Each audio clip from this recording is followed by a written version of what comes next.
آپ فرماتے میں نے نا بڑی کوشش کی پر میری مرضی کا کام مجھے صوفی کاہل نہیں ہوتے، سست نہیں ہوتے، جھوٹ نہیں بولتے۔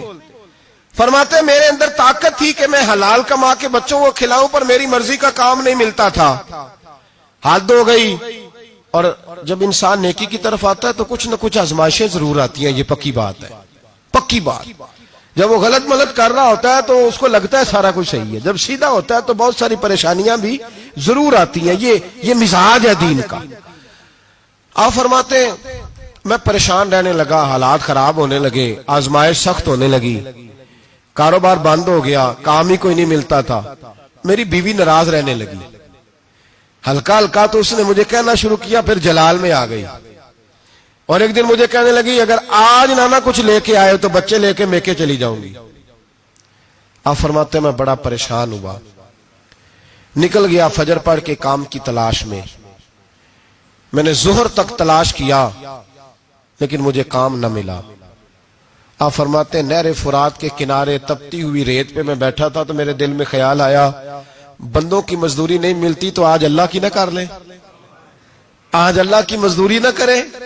آپ فرماتے میں نے گرم ریت سے تیمم کیا، وضو کیا وہیں فرات، اور گرم ریت پہ کپڑا بچھایا تو نفل پڑھنے شروع کر دی، زور سے اثر تک نفل پڑھے، زور سے۔ چلے میں ایک دعا کرتا ہوں، آپ آمین کہنا، اللہ کرے کہ ہم مغرب کے بعد والے نفل ہی پڑھنے شروع کر دیں۔ نبی کریم سید عالم صلی اللہ تعالی علیہ وآلہ وسلم کے غلاموں کا حال دیکھے، عبادت کا حال دیکھے۔ فرماتے میں نے کہا آج اللہ کی مزدوری کرے، زور سے اثر تک نفل پڑے گرم ریت پہ، اور جب اثر ہوئی نا تو میں نے اپنے رومال میں نا تھوڑی سی ریت باندھ لی، گھر کی دیواریں چھوٹی چھوٹی تھی، میں نے کہا بیوی نے دیکھا نا خالی ہاتھ آیا ہے تو اندر سے شور کرے گی، ہم سائے بھی سنیں گے، تو چلو جب دیکھے گی نا رومال میں کچھ ہے حوصلہ کرے گی، جب اندر جاؤں گا تو سمجھا لوں گا۔ آپ مسکرا رہے ہیں نا ہلکا ہلکا، اس کا مطلب ہے ان باتوں میں کافی صداقت ہے، پرانے بزرگ کر گئے تو اس کا مطلب یہ ہے کہ ان میں بہرحال کافی حد تک صداقت ہے، یہ شور ہوتے رہتے۔ کہتے میں نے وہ کہا کہ چلو دور سے دیکھے گی تو گھر جا کے سمجھا لوں گا۔ آپ فرماتے پہلے میری بیوی دروازے پہ بیٹھی رہتی تھی، بچے بیٹھے رہتے تھے، منتظر ہوتے تھے کہ کچھ لے کے آئے، گھر میں فاقہ ہوتا۔ آج میں گیا تو شور ہی کوئی نہیں، کوئی شے نظر نہ آئی، وہ ریت سے بھرا ہوا میرا پلو میں نے دروازے کے ساتھ رکھا، اندر چلا گیا، بیوی کو آواز دی کہاں ہو؟ کہنے لگی منہ ہاتھ دھو لو میں روٹی لے کے آئی۔ ہاتھ دھو گئی، روٹی کدھر سے آئی؟ اس گھر میں تو فاقے تھے، کھانا کدھر سے آیا؟ کہتے روٹی لائی، سلاد بھی لائی، دودھ بھی لائی، اس زمانے میں جو نعمتیں تھی پھل بھی لائی، سارا آ گیا۔ میں نے گھور کے دیکھا، میں نے کہا کدھر سے آیا یہ سارا کچھ؟ کہاں ہے بچے؟ کہنے لگی روٹی کھا کے باہر نکل گئے ہیں۔ میرے دل میں خیال آیا میری بیوی کا کردار تو چاند سے زیادہ اجلا ہے، تو یہ سارا کچھ کیسے آیا؟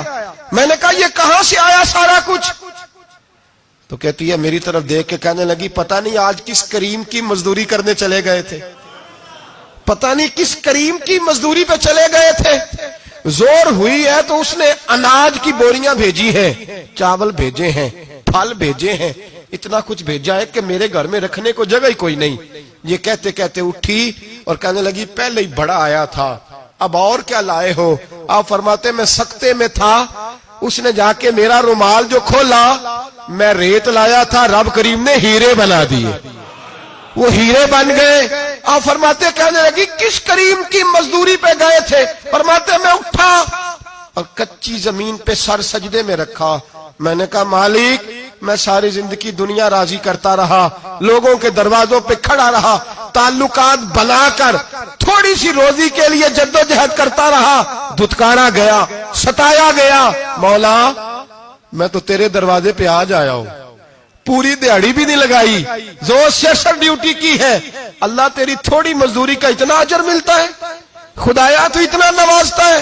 فرمایا اللہ میں محنت بھی کروں گا، کام بھی کروں گا، لیکن دنیا کی مزدوری تھوڑی کروں گا، مالک تیری عبادت زیادہ کروں گا۔ بھائی یاد رکھو ہم ساری زندگی لوگ قبروں میں چلے گئے، مسجد نہیں آئے، قبروں میں الہاکم التکاثر حتی زرتم المقابر، قبر میں جانے کا ٹائم آیا، لوگوں کی نمازیں پڑھ